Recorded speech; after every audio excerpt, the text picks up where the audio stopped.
The dealer picked up the box, shook it once, set it back down. $60, he said. It's scrap metal. He said it loud, the kind of loud that wants an audience. A few people smiled. Someone laughed. The old man standing across the table said nothing. He looked at the box for one more second. Then he reached into his jacket, put 3 20s on the table, lifted the box with both hands, and walked out. No argument, no explanation, just the door closing behind him. 23 days later, the dealer was standing at his counter when his phone lit up. He read the headline once. Then he read it again. He didn't move for 4 minutes. $280,000 WWII weapon authenticated, purchased at estate sale for $60. Same box, same rust, same old man. The old man wasn't lucky. He walked into that auction house already knowing exactly what was inside and exactly what it was worth. This is his story. Bernard Slokum woke at 5 in the morning. No alarm. He hadn't used one since 1987, and he wasn't about to start now. He lay still for exactly 3 seconds. The old habit: scan the body, check the joints, confirm everything is reporting for duty, and then he stood up the way he had stood up every morning for 50 years. Like the decision had already been made the night before, like the only thing left was execution. He was 77 years old. He stood 5'9". He weighed the same as he had at 43, not because he was careful about it, but because he had never stopped working, and his body had simply stayed where the work left it. Dense was the right word. Not old. Dense. He walked to the kitchen.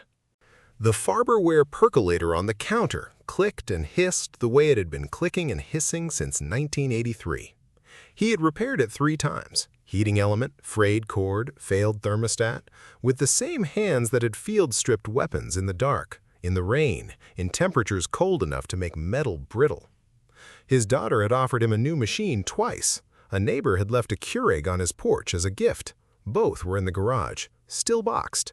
The Farberware worked. That was the only conversation he was interested in having about it. He poured his coffee. He sat at the kitchen table. In front of him was the auction catalog for the Merrimack Valley estate sale. This Saturday, Manchester, 9 a.m. He had driven there Tuesday for the preview, the way he drove there every 3rd Saturday's Tuesday for 11 years.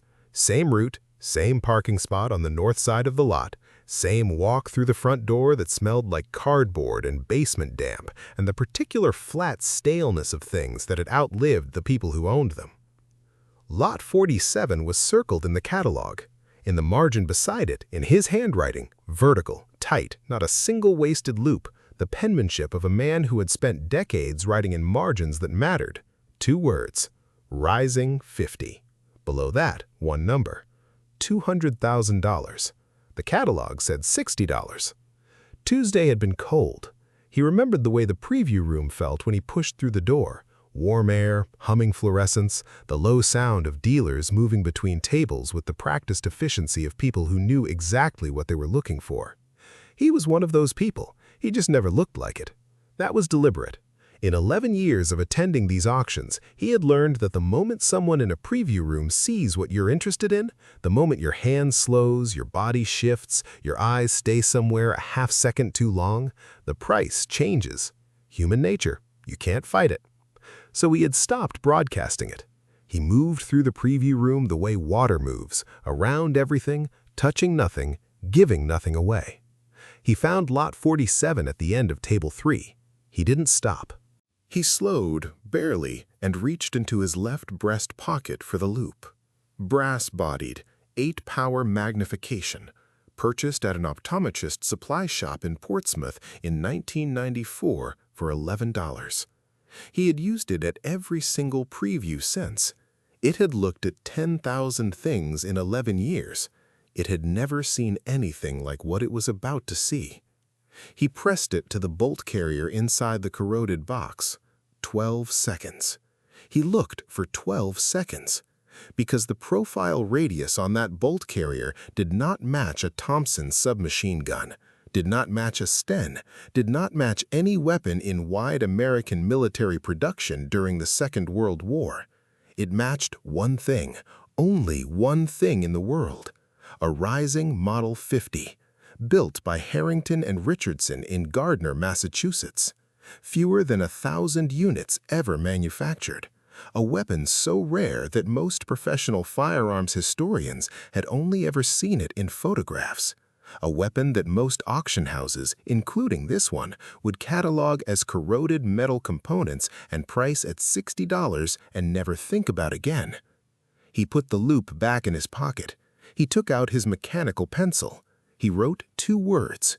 He walked out. He had not told anyone. Not his daughter Carol, who would have driven up from Nashua that same night. Not Dale Prouty in Portsmouth, who would have wanted to come see it. Not a single person between Tuesday and now. Because this was the thing the Marine Corps had given him that translated most directly into the second chapter of his life. The absolute certainty that the feeling means nothing. Only the work confirms it. He had the feeling on Tuesday. Saturday was for the work. He finished his coffee, rinsed his mug, ceramic, chipped on the left side since 2019, edge sanded smooth with 400 grit paper the same afternoon, used every single day since. He put on his flat cap, dark charcoal wool, hardware store, 1991. He picked up the catalog. He picked up his keys. And Bernard Slokum walked out of the house on Straw Hill Road and got into his truck as the first real light of the morning was coming up over the tree line. Gray going gold. The kind of light that doesn't ask anything from you, just shows up. Same as he did. He drove toward Manchester, toward $60, toward the room full of people who had no idea what they were sitting next to. Toward Trevor Welch, who was going to say the wrong thing to the wrong man in the next 2 hours and spend the rest of the year thinking about it. The Merrimack Valley Auction House on Elm Street was a converted warehouse. It had been a converted warehouse since 1998, and it looked like what it was. A building that had been built for one purpose and adapted for another without much ceremony. Concrete floor, exposed ceiling joists, fluorescent tubes mounted in rows that hummed at a frequency just below the threshold of conscious irritation. The sign above the door was hand-painted. Merrimack Valley Estate Auctions, established 1998. The lower right corner was peeling. Byrne noticed it the moment he pulled into the parking lot. He noticed the parking lot was 2/3 full, which meant he was later than he liked to be. He preferred arriving when the lot was half full, early enough to work the floor without bodies pressing in from every side, late enough that his arrival didn't register with the dealers who tracked who came in and when. Today, he was 7 minutes behind. He locked the truck, put the catalog in his jacket pocket, walked through the door. The auction floor smelled the way it always smelled: old paper, cardboard damp. The particular flat staleness of furniture that had spent decades in rooms where people lived and argued and grew old and eventually stopped needing furniture altogether. He had walked into this smell 37 times over 11 years. It still told him something every single time. Not sentiment, information. The smell of a well-attended estate sale meant serious consignments. Serious consignments meant serious dealers. Serious dealers meant competition, and competition, when you were the only person in the room who knew exactly what you were competing for, was not a problem. It was an advantage. He moved toward the main floor. The room was working. That was the word for it, working. The low sound of people doing their jobs, moving between tables, bending close to examine maker's marks, checking provenance paperwork, photographing lots on phones they held at angles designed to catch the light without advertising the interest. A woman in a green coat was arguing quietly with a consignment clerk about a mahogany sideboard near the front wall. 2 dealers in matching vests were photographing a set of china at table 1 with the coordinated efficiency of people who had done this together for years. Near the back, a man in his late 60s was standing alone beside a numbered lot, not examining it, not photographing it, just standing, looking at it. the way people look at things that were once in a house they remember. Byrne gave him a moment's notice, an air, not a dealer, the particular stillness of someone who had come not to buy, but to see what remained. He knew that stillness. He had stood in it himself. He found table 7 without looking for it. Lot 47 was at the far end, exactly where it had been on Tuesday. A corroded metal box, contents partially visible through the open top. Dark, oxidized components, the dull, flat color of steel that had spent decades in conditions it was not designed to survive. $60. He stood 3 feet from it and did not look directly at it. He looked at the lot beside it, a box of miscellaneous hardware, screws and hinges and the kind of anonymous metal components that accumulate in garages over decades, and he let his peripheral vision do the work. Nobody was near Lot 47. Nobody had been near it all morning, he suspected. That was exactly right. "That's scrap metal, old-timer." The voice came from his left. Byrne turned. Trevor Welch was 20 feet away, standing beside the consignment table with a tablet in one hand and a coffee cup in the other. He was 34 years old, pressed Oxford shirt, auction house logo on the pocket, the kind of young man who had learned the vocabulary of expertise before he had learned the expertise itself and hadn't noticed the difference yet. He was talking to someone beside him, but his eyes were on Byrne, on the box. $60 for 3 pounds of rust, Trevor said, a small smile. Whoever consigned that lot's going to be disappointed. The person beside him laughed. 2 others nearby smiled. Byrne looked at Trevor for exactly 1 second. Then he looked back at the lot beside Lot 47. He did not respond. He did not need to. The response was going to come in 23 days, on a Tuesday morning when Trevor Welch was standing at his counter and his phone lit up with a headline he was going to read twice before his brain accepted what his eyes were telling him. But that was 23 days away. Right now, there was work to do. He waited 4 minutes. The room shifted. The woman in the green coat moved away from the front. The 2 dealers in vests finished at table 1 and moved toward table 4. The air near the back had finally reached out and touched the edge of the lot he'd been standing beside. The traffic near table 7 thinned. Byrne moved. He reached Lot 47 and picked up the box with both hands. Not quickly, not casually.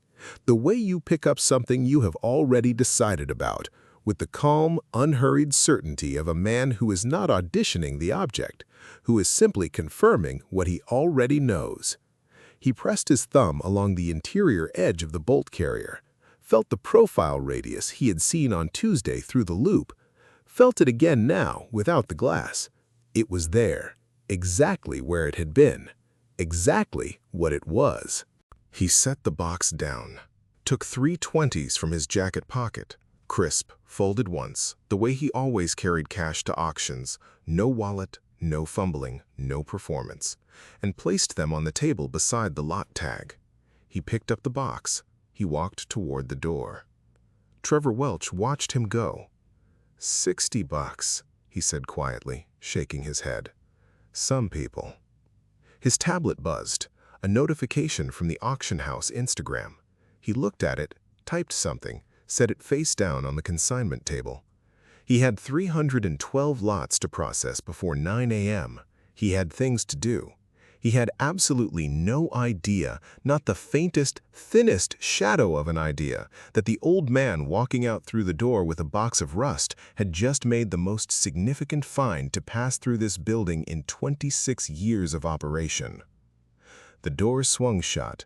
The fluorescent lights hummed. The room kept working. Byrne put the box on the passenger seat of his truck. He did not look at it. He started the engine, pulled out of the parking lot, and drove north on Elm Street toward the highway. The box sat beside him in the morning light, corroded, heavy, unremarkable to every eye in the world except one. He drove for 40 minutes before he allowed himself to think the number. $200,000. Maybe more, maybe significantly more. If the serial number confirmed what the profile radius suggested, if the markings inside the receiver were what he thought they were, if. He merged onto the highway and set the cruise control. The box didn't move. Outside, New Hampshire went past. Bare trees, gray sky, the last brown of winter still in the lower branches. He had work to do. Real work. The kind that takes days, not seconds. And somewhere in that corroded box, if he was right, a name was waiting. A name the world had almost finished forgetting. He spread a canvas drop cloth across the workbench. Gray canvas, washed so many times the original color was a memory. He had bought it at a hardware store in 1989 and used it for every disassembly job since. It caught the small parts, the pins, the springs, the components the size of a fingernail that could disappear into a concrete floor and never be found again. He had lost exactly one part in 35 years of working in this shop. A recoil spring plug. 1997. He still thought about it sometimes. He set the box on the canvas, stepped back, looked at it. The workshop on Straw Hill Road was a two-bay converted garage that Byrne had been operating continuously since 1988. One bay held the truck. The other held 35 years of accumulated precision. Pegboard on 3 walls, tools outlined in black marker so the empty silhouette showed you immediately what was missing and where it belonged. A steel parts washer in the corner, solvent-stained, older than most of the cars on the road outside. A magnifying lamp on an articulated arm mounted to the left side of the bench. Daylight-balanced bulb, the kind used by watchmakers and surgeons, and people for whom close work is not optional. On the right side of the bench, a shallow wooden tray, compartmentalized, each section labeled in his handwriting. Pins, springs, screws. Unknown. The unknown section was empty. It wasn't going to stay that way. He put on his work glasses, plain magnification, 2.5x, drugstore reading glasses he had discovered worked better than anything else for bench work, and opened the box. The smell hit him first. Decades of oxidation. The particular sharp, flat odor of steel that has been wet and dried and wet again more times than anyone counted. Old cosmoline underneath it, faint but present. The preservative grease the military had used on weapons since before the Second World War. Cosmoline meant military storage at some point. That was consistent. He began with the exterior. Both hands moving slowly from left to right across the outer surface of the receiver, not cleaning, not disturbing, just reading. His fingertips moved the way they had moved 10,000 times across 10,000 metal surfaces over 50 years, and what they were doing was not feeling for damage. They were feeling for intent. Marks left on purpose, stamps, scratches. The small, deliberate wounds a person makes in metal when they need it to remember something. He found the first one 4 minutes in, left side of the receiver, just forward of the ejection port. He moved the magnifying lamp, leaned in. 4 characters scratched with something sharp and thin, a knife point or a nail, applied with careful pressure by someone who was working slowly and deliberately. H1. 1. He didn't move for a moment. Then he reached for his notebook. H Company, 1st Battalion, 1st Marines. He wrote it down, sat back, looked at the ceiling of the workshop for 3 seconds, the way he always did when something confirmed, then looked back at the receiver. H1. 1. A Marine had scratched his company designation into this receiver. Not because regulations asked him to. Regulations didn't ask for that. A Marine did it because he wanted this weapon to know who it belonged to, or because he wanted someone, someday, to be able to answer that question. Byrne had seen this before, not often, 4 times in 11 years. Weapons that carried the fingerprints of the men who had used them, not the manufacturer's stamps, not the inspector's proof marks, but the private, unofficial marks of the human beings who had carried them into the worst places the 20th century had to offer. Every time he had felt the same thing, not excitement, weight. he worked for 3 hours without stopping. Slow disassembly. Each component photographed before removal. He used a digital camera mounted on a copy stand above the bench, same position every shot, consistent light, and placed in the tray in order of removal. The bolt carrier, the recoil assembly, the barrel once he had the receiver clear enough to examine it properly. The barrel was the confirmation. Stamped on the left flat, clean and deep and absolutely unmistakable, H&R, Gardner, Mass. Harrington and Richardson, Gardner, Massachusetts. And below that, the serial number. He copied it into his notebook with the mechanical pencil. Then he opened his reference binder. The binder was 3 inches thick, black, spine labeled in white tape, small arms, WWII US/Allied. He had assembled it over 11 years from auction catalogs, museum publications, 3 out-of-print reference books he had found through a used military book dealer in Vermont, and a monograph on limited production American weapons written in 1987 by a former Army ordnance officer named Gerald Fitch that had been photocopied so many times the text was beginning to ghost at the edges. He found the rising section, 12 pages, photographs, serial number ranges, production dates. He ran his finger down the serial number table, found the range, stopped, read it twice. The serial number on the receiver placed this weapon in the first production run, early 1942, which meant it had been manufactured, inspected, and shipped to a Marine unit within months of Pearl Harbor, in the frantic, desperate early mobilization when the military was pulling weapons from every available source because the country had just entered a war it was not yet equipped to fight. A weapon built in that window, marked with H Company 1st Battalion 1st Marines, meant Guadalcanal. August 1942. The first American ground offensive of the Pacific War. The campaign that had killed more Marines in the first 6 months than any engagement since. He sat with that for a moment. Then he picked up his pencil and wrote one more line in his notebook. Find the man. Because the weapon was important, the authentication, the provenance, the value, all of it was real and all of it mattered. But Bernd Slokum had not spent 11 years walking auction floors and reading other people's discarded metal because he was interested in values. He was interested in names. The weapon was worth $280,000. The man who had carried it was worth more than that. And somewhere in the records, in the muster rolls and the casualty lists and the unit histories and the databases that the government had spent decades digitizing and that he had spent months learning to navigate, that man had a name. He just needed to find it. He looked at the 4 scratched characters on the receiver. H11. I'm looking, he thought. Give me a few days. The National Archives website loaded slowly. Bernd had learned to be patient with it. The federal government had digitized 40 million pages of World War II records over the past 2 decades, service jackets, muster rolls, casualty reports, unit diaries, and had built a search interface that worked the way most government things worked. Technically functional, deeply inconvenient.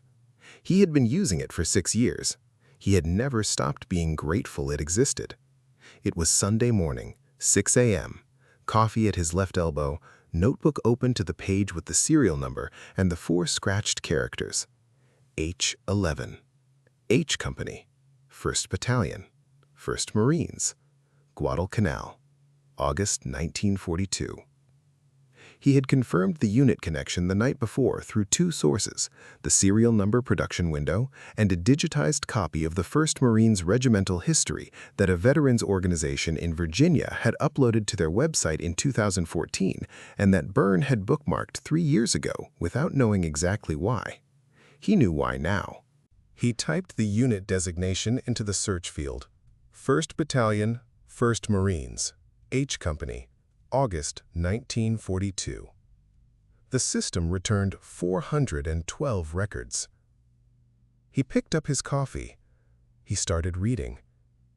This was the part nobody saw. He typed the unit designation into the search field.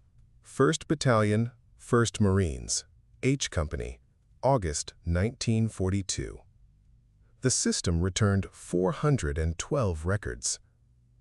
He picked up his coffee. He started reading. This was the part nobody saw.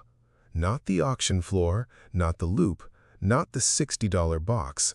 This was the invisible work, the part that happened in a quiet kitchen on a Sunday morning while the rest of the world was still asleep. 6 years ago, when Byrne had first started cross-referencing auction finds with military records, his daughter Carol had asked him why he bothered. "The weapon's valuable regardless," she had said. "Why spend weeks on the paperwork?" He had thought about it for a moment. "Because the weapon isn't the point," he had said. She had looked at him. "The man who carried it is the point," he said. "The weapon just tells you where to look." Carol had nodded the way children nod at parents when they understand the words, but not yet the weight behind them. He hadn't pushed it. Some things you couldn't explain. You could only demonstrate them over and over until the other person finally felt the weight themselves. 412 records became 206 when he filtered for casualties. H Company, 1st Battalion, 1st Marines had lost just under half its men at Guadalcanal.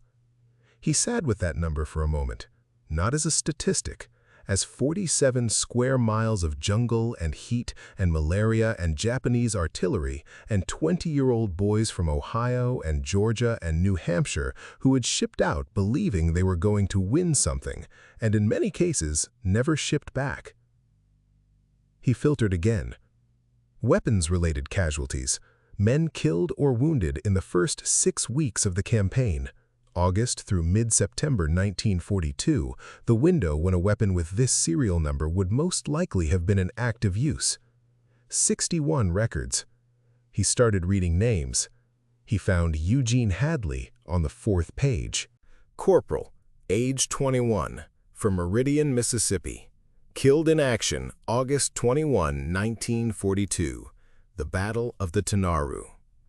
Byrne stopped scrolling. He read the entry 3 times. Then he opened a second browser tab and searched the unit diary for H Company, 1st Battalion, 1st Marines, August 21, 1942. The diary entry was 3 paragraphs, military language, sparse, declarative, stripped of everything except the minimum necessary facts. But the minimum necessary facts were enough. H Company had been positioned on the eastern bank of the Tanaru River when the Japanese 28th Infantry Regiment launched a night assault across the sandbar. The fighting had lasted until dawn. H Company had held, at a cost. Corporal Eugene A. Hadley, age 21, had been killed during the pre-dawn hours of August 21st while his squad held a section of the perimeter wire. He was listed as having been armed with a submachine gun. Byrne sat back in his chair. Outside, the morning was coming up gray over the tree line. A crow called once from somewhere in the field. The percolator clicked on the counter. He looked at the notebook. H11. Eugene Hadley had scratched those 4 characters into the receiver of this weapon, not because regulations required it. Regulations didn't require it. Because he was 21 years old, 10,000 miles from Meridian, Mississippi, and he wanted this weapon to know who it belonged to. Or he wanted someone, someday, to know. Byrne found the rest of it over the next 4 hours. A digitized photograph in the Marine Corps archives, a unit photograph taken in late July 1942, 3 weeks before the Guadalcanal landing. H Company, 1st Battalion. 38 men standing in 2 rows on an airfield in Wellington, New Zealand. He enlarged it. The caption listed names left to right, back row first, third from the left in the front row. Corporal E. A. Hadley. Young. Lean. The particular expression of young men in military photographs. Not quite smiling, not quite serious. something in between. The expression of someone who is performing composure for the camera because composure is what the occasion seems to require. He was holding a weapon. Byrne leaned close to the screen. The weapon was obscured by the angle, partly hidden behind the man standing to Hadley's left, but the grip frame and the front of the receiver were visible. He reached for the loupe, pressed it to the screen. The profile of the grip frame matched. It matched exactly. He sat back. He looked at the photograph for a long time. 21 years old, Meridian, Mississippi. Dead on a riverbank in the Pacific at 4 in the morning on August 21, 1942, holding a weapon that would spend the next 82 years moving through basements and storage units and estate sales until it landed in a corroded box on Table 7 of a converted warehouse in Manchester, New Hampshire. Priced at $60, called scrap metal by a man in a pressed shirt who hadn't looked closely enough. Byrne looked at Corporal Hadley's face in the photograph. "I found it," he thought. "I found you." He picked up his pencil. He opened his notebook to a clean page, and he began writing the authentication report that would change everything. For the weapon, for the museum, for Trevor Welch, and most importantly, for 3 families in Mississippi, who were about to learn that the name they had been carrying in private for 82 years was not forgotten, not even close. The authentication report took 11 days, not because the evidence was thin, because Byrne Slokum did not submit thin work. He had a process. He had always had a process. In the Marine Corps, in the workshop, in everything he had ever done that mattered. Process was not bureaucracy. Process was the thing that stood between you and the mistake you couldn't take back. Step 1. Physical examination. Complete disassembly, component by component, photographed and documented. Every stamp, every proof mark, every scratch, recorded, measured, cross-referenced. Step 2. Serial number verification. Production records, manufacturer archives, military acceptance stamps. The H&R factory records for 1941 through 1942 were held at the Springfield Armory National Historic Site in Massachusetts. He had called them on Monday morning. The archivist, a woman named Patricia Oakes, had picked up on the second ring.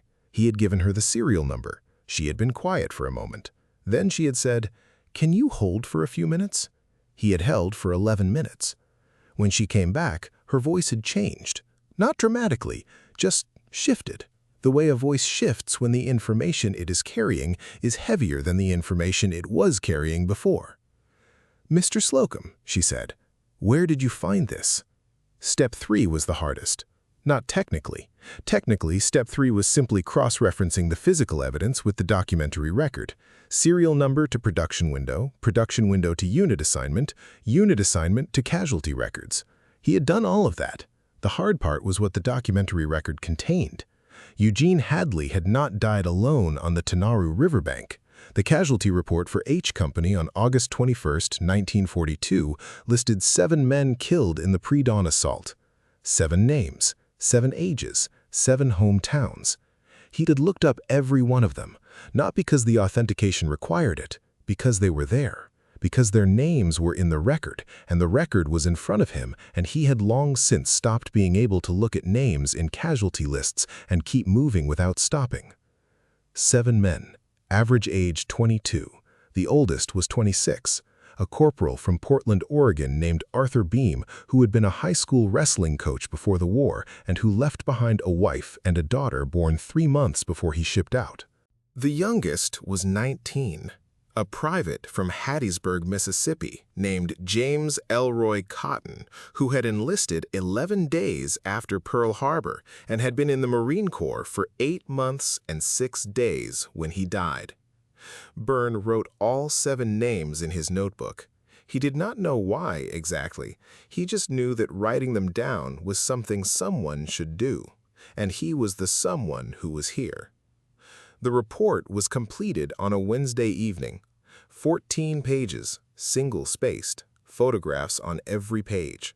Sources cited in the margins the way he had learned to cite them from a retired Army historian named Frank Delaney, who had spent 3 hours on the phone with him in 2018, teaching him to build a paper trail that would hold up under institutional scrutiny. "Museums don't authenticate on your word," Frank had told him. "They authenticate on your documentation. Make the documentation so complete that the weapon practically authenticates itself." 14 pages. It authenticated itself. He submitted it to 3 institutions simultaneously: the National World War II Museum in New Orleans, the Marine Corps Heritage Foundation in Virginia, the Springfield Armory National Historic Site in Massachusetts. He sent it by email and by certified mail. Then he sat at the kitchen table and drank his coffee and waited. Dr. Claire Morrow called on a Friday morning. She was the director of collections at the National World War II Museum. Her voice was precise and measured, the voice of someone who had spent a career choosing words carefully because the words she chose were going into permanent records. "Mr. Slokum," she said, "I've read your report 3 times. "All right," he said. "I want to be direct with you. We believe this is authentic. We want to pursue full institutional authentication, and we want to discuss acquisition." He looked out the kitchen window at the back field. "All right," he said again. "The preliminary valuation," Dr. Morrow said, "is somewhere between $240,000 and $280,000, possibly higher depending on the final authentication outcome." Byrne was quiet for a moment. Not from surprise. He had written $200,000 in the margin 11 days ago. He had been close. "There's something else," Dr. Morrow said. Her voice shifted, same way Patricia Oak's voice had shifted at the Springfield Armory. The shift that meant the information was getting heavier. "We cross-referenced Corporal Hadley's service record against our existing donor database," she said. "We found something." Byrne set his coffee mug down. "Eugene Hadley has a surviving sister," Dr. Morrow said. "She's 89 years old. Her name is Dorothy Hadley Pruitt. She lives in Meridian, Mississippi. She's been living there her entire life." The kitchen was very quiet. Outside, a crow called from the tree line. "She's been asking about her brother's weapon for 40 years, Dr. Morrow said. "She wrote to the Marine Corps in 1983. She wrote to the National Archives in 1990. Not from surprise. He had written $200,000 in the margin 11 days ago. He had been close. "There's something else," Dr. Morrow said. Her voice shifted, same way Patricia Oak's voice had shifted at the Springfield Armory. The shift that meant the information was getting heavier. "We cross-referenced Corporal Hadley's service record against our existing donor database," she said. "We found something." Byrne set his coffee mug down. "Eugene Hadley has a surviving sister," Dr. Morrow said. "She's 89 years old. Her name is Dorothy Hadley Pruitt. She lives in Meridian, Mississippi. She's been living there her entire life." The kitchen was very quiet. Outside, a crow called from the tree line. "She's been asking about her brother's weapon for 40 years, Dr. Morrow said. "She wrote to the Marine Corps in 1983. She wrote to the National Archives in 1991. She wrote to us in 2004. Byrne looked at his notebook. At the name he had written on the 4th page, Eugene A. Hadley, Corporal, age 21, Meridian, Mississippi. "She never stopped looking," Dr. Morrow said quietly. "No, some people don't." He called Dorothy Hadley Pruitt that same afternoon. She picked up on the 3rd ring. Her voice was thin with age, but clear, the voice of a woman who had spent 89 years being fully present for whatever the phone call contained. "Mrs. Pruitt," he said, "my name is Bernard Slokum. I'm a retired Marine. I need to tell you something about your brother." There was a silence on the line. Not an empty silence, a full one. The kind that has been waiting for a very long time. "I found his weapon," Byrne said. Dorothy Pruitt did not speak for almost 30 seconds. When she did, her voice was the same, clear, steady, fully present, but underneath it, something had shifted. The way a voice shifts when it has been carrying a weight for 82 years and someone has just reached out and taken part of it. "I knew someone would," she said, eventually. The ceremony was on a Thursday afternoon, 2 o'clock, May, New Orleans. The kind of afternoon that comes in off the Gulf with heat and stillness and the particular heavy light that makes everything look slightly more permanent than it is. Byrne had driven down alone, 12 hours, 2 stops, gas and coffee, same as he had always done anything that needed doing. He had left Concord at 4 in the morning and pulled into the museum parking lot at 4 in the afternoon with a cup of gas station coffee going cold in the cup holder and his dress blues hanging in a garment bag in the back seat. He had not worn them in 11 years. They fit. The National World War II Museum's Pacific Theater Gallery was a long room with high ceilings and the kind of lighting that was designed to make you slow down. Not dramatic, not theatrical, but just careful. The light of a place that understood what it was holding. Glass cases along both walls, weapons, uniforms, maps, photographs, the assembled physical evidence of the worst 4 years the 20th century had produced, arranged with the quiet precision of people who believed that objects could carry memory if you treated them with enough respect. Dr. Claire Merrow met him at the gallery entrance. She was 53, precise in the way her voice had suggested, with the bearing of someone who had spent a career being the custodian of things that mattered and had never once taken it lightly. She shook his hand. "Master Gunnery Sergeant Slokum," she said, "thank you for coming in person." "I wouldn't have done it any other way," he said. The display case was near the entrance to the small arms collection. Climate-controlled glass, museum-grade lighting, low, directional, the kind that illuminated without bleaching. The rising Model 50 rested on a padded mount. Fully restored. Every component cleaned, stabilized, preserved. The H&R barrel markings visible. The serial number documented on the placard mounted to the wall beside it.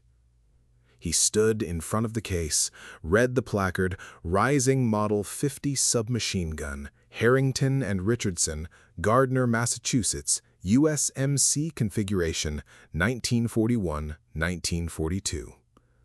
Recovered and authenticated by Master Gunnery Sergeant Bernard R. Slokum, USMC Retired, Concord, New Hampshire, 2024. Issued to Corporal Eugene A. Hadley, H Company, 1st Battalion, 1st Marines, Guadalcanal, August 1942. He read it twice. Then he clasped his hands behind his back and stood there and let it land. Dorothy Hadley Pruitt was seated in the front row of the small gathering behind him. 89 years old. White hair, a pale blue dress she had told Dr. Morrow she had bought specifically for this occasion because Eugene had always said blue was her color, and she had not forgotten. She had flown up from Meridian with her daughter and her grandson, a young man of 17 named Eugene, after his great-great-uncle, a name the family had been passing down in various forms since 1942 as a way of keeping the word in the room. Byrne had met her that morning in the museum lobby. She had taken both his hands in hers and looked at him for a long moment without speaking. Then she had said, "You look like someone who keeps his word." "I tried to," he had said. "Eugene would have liked you," she said. He had not been able to answer that immediately. He had nodded. That was enough. The ceremony was simple. Dr. Morrow spoke for 8 minutes about provenance and authentication and the importance of objects as vessels of historical memory. A Marine Corps representative read Corporal Hadley's service record aloud, his enlistment date, his unit, his rank, his actions at the Tanaru, his death on August 21, 1942, at the age of 21. Dorothy sat in the front row with her hands folded in her lap and listened to her brother's life read aloud in a room full of strangers. She did not look away once. Afterward, a boy came and stood beside Byrne at the display case. 11 years old, maybe 12, part of a school group moving through the gallery with the restless, half-attentive energy of children who are not yet sure why they have been brought here. But this one had stopped. He was reading the placard, slowly, carefully, the way children read when something has actually caught them. He looked up at Byrne, saw the dress blues, the rank insignia, the way the old man stood in front of the case, not performing anything, not explaining anything, just standing there, the way you stand in front of something that deserves to be stood in front of. "Did you know him?" the boy asked. "The corporal?" Byrne looked at him. "No," he said. The boy looked back at the placard.